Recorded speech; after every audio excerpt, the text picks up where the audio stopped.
আসসালামু আলাইকুম। আজকে আমি আপনাদের সাথে কিছু কথা বলার জন্য আসলে আসলাম। বিষয়টা হচ্ছে গিয়ে এই যে 2টা টাকা, এটা হচ্ছে গিয়ে 20 টাকার নোট।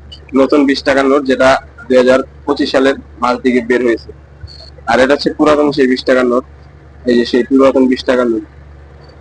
তো এই নতুন নোটটা অনেক আগে বের হয়েছে, যদি অনেকে এই ভিডিওটা অনেক আগে করছে, কিন্তু আমি আসলে অপচয় বিশ্বাসী না। তো এই নোটটা আমার কাছে ইদানিং হাতে আসার কারণে আমি ভিডিওটা আসলে আজকে করা। এই যে টাকাটা, অতীতের টাকাটায় ছিল 60 গম্বুজ মসজিদ।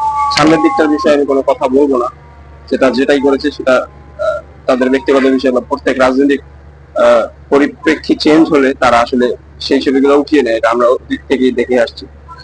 তো এই যে 20 টাকার নোটে যে 60 গম্বুজের একটা ছবি ছিল, সেই ছবিটা বাদ দিয়ে এখানে মন্দির দেওয়া হয়েছে। পাহাড়পুর বৌদ্ধ মন্দির নওগাঁ, আর সামনে দেওয়া হয়েছে কান্তজিউ মন্দির দিনাজপুর। হ্যাঁ, তো এই যে এই টাকাটা দেওয়ার জন্য যে এটার কি দরকার ছিল, এটার যে কি কারণে, এটা কি এক্সপ্লেন করেছে আমাদেরকে কেউ? এখানে তো সাপটার ছবি দেওয়া যেত, বা দেশে আরো অনেক কিছু আছে, সেই ছবিগুলো দেওয়া যেত, কিন্তু কি কারণে যে 20 টাকায় এই মন্দিরগুলো দেওয়া হয়েছে সেটা আসলে আমার অজানা। সেটা আমার সত্যি জানতে ইচ্ছা করে। আর এই মন্দিরের ছবি নিয়ে যদি আমি মসজিদে যাই, তাহলে কি নামাজ আদৌ হবে? এই বিষয়টা আপনাদের কাছে প্রশ্ন রেখে গেলাম। সবাই ভিডিওটা দেখবেন এবং শেয়ার করে দিন। আসসালাম।